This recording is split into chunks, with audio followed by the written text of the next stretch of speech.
کل 10 محرم ہے، میں جمیلہ بازار کے غیور مسلمانوں، میں آپ کو ایک پیغام دینا چاہتا ہوں، میں آپ کو ایک دعوت دینا چاہتا ہوں کہ حضرت حسین سے اگر آپ سچی محبت کرتے ہیں تو قرآن کی تلاوت کیجئے اور حضرت حسین کے لیے ایصال ثواب کیجئے۔ آپ قرآن کی تلاوت 2 پارہ، 4 پارہ، 10 پارہ، جن سے جتنا ہو سکتا ہے قرآن پڑھیے اور حضرت حسین کو ثواب پہنچائیے۔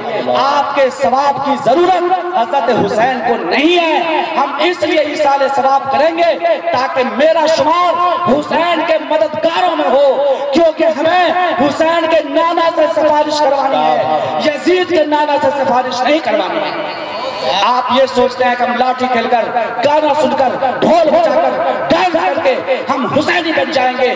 خدا کی قسم آپ یزیدی بن سکتے ہیں، آپ حسینی نہیں بن سکتے۔ میں ان ماں کو کہنا چاہتا ہوں کہ آپ ان لاڈلوں کو جسے آپ نے اپنی چھاتی کے راستے سے خون کو دودھ کی شکل میں آپ نے پلایا تھا، ان کا ہاتھ پکڑیے، گٹا پکڑیے، کہیے بیٹا یہ یزیدی فکر ہے، یہ حسینی فکر نہیں ہے۔ نبی کے نواسے کے نقش قدم پر چلو گے، میں تمہاری ماں ہوں اور میں تمہارا باپ ہوں، ورنہ تم ہمارے بیٹے اور ہماری اولاد نہیں۔ وما توفیقی الا باللہ، وآخر دعوانا الحمدللہ۔